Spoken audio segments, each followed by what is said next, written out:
Hi అండి, welcome to my channel. నేను మీ శ్రావణి. అందరు ఎలా ఉన్నారు? నేనైతే చాలా చాలా బాగున్నాను. మీరు కూడా బాగుండాలని కోరుకుంటున్నాను. ఇవాళ నేను స్వీట్ రెసిపీ చేసి చూపించబోతున్నానండి. ఇదైతే పిల్లలు చాలా ఇష్టంగా తింటారు. పిల్లలనే కాదు, ఎవరైనా ఇష్టంగా తింటారు. ఏంటండి బాబో ఈ కలర్ ఇలా ఉన్నాయి అనుకోకండి. ఇదైతే కలర్ అలానే వస్తుంది. ఇంకెందుకు మరి ఆలస్యం, స్టార్ట్ చేసేద్దాం. ముందుగా ఉద్దిగుళ్ళుని ఒక 3 అవర్స్ అలాగా నానబెట్టుకున్నానండి.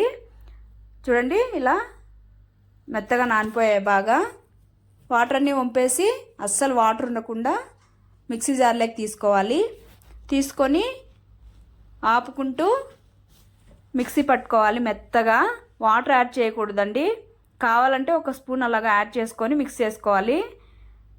తర్వాత ఒక బౌల్లోకి ట్రాన్స్ఫర్ చేసేసుకొని దీన్ని బాగా మంచిగా ఇలా బీట్ చేసుకుంటూ మిక్స్ చేసుకోవాలి. మిక్స్ చేసుకున్న తర్వాత ఒక 1/2 కప్ అలాగా నేను బెల్లము సన్నగా తురుముకొని వేసుకున్నాను. వేసుకున్న తర్వాత 1/2 స్పూను సోడా వేసుకొని ఇదంతా బాగా మిక్స్ అయ్యే వరకు మిక్స్ చేసేసుకోవాలి. మిక్స్ చేసుకొని 2 మినిట్స్ అలా పక్కన పెట్టుకున్న తర్వాత తీసుకొని ఒక బౌల్లో వాటర్ తీసుకోవాలి. తీసుకొని చెయ్యి అందులో ముంచుకొని ఈ పిండిని తీసుకొని ఇలాగా నేను చూపిస్తున్నాను కదా, అలాగా ఆయిల్లో వేసేసుకోవాలి. ఆయిల్ అనేది బాగా హీట్ అవ్వాలండి.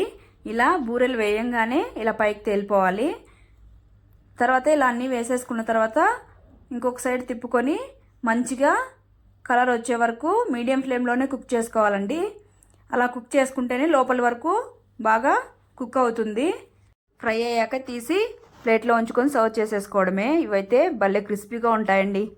ఇంకెందుకు మరి ఆలస్యం, మీరు ట్రై చేసి మీకు ఎలా వచ్చిందో కామెంట్ చేయండి. Okay, bye. Thank you for watching.